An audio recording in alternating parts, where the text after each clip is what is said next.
एक नगर में एक साधु रहते थे। नगर के बाहर ही उनकी कुटिया थी।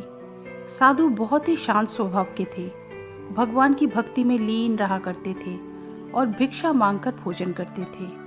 और जब भी वो भिक्षा मांगते एक बात हमेशा बोलते, भगवान के नाम पर कुछ दे दो, जो जैसा करेगा वो वैसा ही भरेगा। उस नगर में एक दुष्ट स्वभाव की औरत रहती थी। वो जब भी साधु का वो वाक्य सुनती कि जो जैसा करेगा वो वैसा ही भरेगा, उसे लगता कहीं ये साधु मुझे ही तो नहीं सुना रहा। ऐसा सोच सोच कर वो मन ही मन कुढ़ने लगी। उसके मन में प्रतिशोध की आग जलने लगी और उसके मन में पाप आ गया। उसने सोचा, क्यों न मैं इस बाबा को मार दूं। बस उसने झटपट 2 लड्डू खूब घी मेवा डालकर बनाए और उसमें जहर मिला दिया। जब साधु भिक्षा के लिए आया तो उस औरत ने भिक्षा पात्र में दोनों लड्डू डालते हुए कहा, बाबा, ये लड्डू मैंने आपके लिए ही बनाए हैं। ये बहुत स्वादिष्ट हैं, इन्हें खा लेना। अब साधु तो शांत प्रकृति के थे। उन्होंने लड्डू ले लिए और आगे चल दिए। सौभाग्यवश उस दिन उन्हें भिक्षा कुछ ज्यादा ही मिल गई। अपनी कुटिया में वापस आकर बाबा ने खाना खाया और पेट बहुत ज्यादा भर जाने के कारण वो लड्डू नहीं खा पाए। उन्होंने सोचा, चलो कोई बात नहीं, इन्हें मैं कल खा लूँगा, और लड्डू उन्होंने रख दिए। उस दिन अकस्मात ही उस दुष्ट स्त्री का पति और पुत्र कहीं दूर गांव गए थे। वापस लौटते देर हो गई। उन्हें भूख प्यास भी लगाई थी। रास्ते में उन्हें साधु की कुटिया दिखाई दी। दोनों ने वहीं थोड़ी देर विश्राम करने का निश्चय किया और कुटिया में प्रवेश किया। साधु ने उन्हें बड़े प्रेम से बैठने के लिए आसन दिया।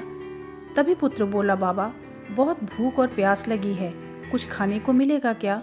अब इसे उनका दुर्भाग्य ही कहिए या फिर होनी, जिसे कोई टाल नहीं सकता। साधु ने वही 2 जहरीले लड्डू एक पिता को और एक पुत्र को खाने के लिए दे दिए। परिणाम घातक हुआ। लड्डू खाते ही बाप बेटे दोनों का देहांत हो गया। जब उस स्त्री को सारी बात पता चली तो वो भागती हुई साधु की कुटिया में पहुंची और उनका पैर पकड़कर बिलक बिलक कर रोने लगी और बोली, बाबा, मैं ही अभागिन हूँ। ये मेरे ही बुरे कर्मों का परिणाम है कि मैंने बिना कुछ सोचे समझे आपका बुरा करना चाहा। साधु को कुछ समझ में नहीं आया।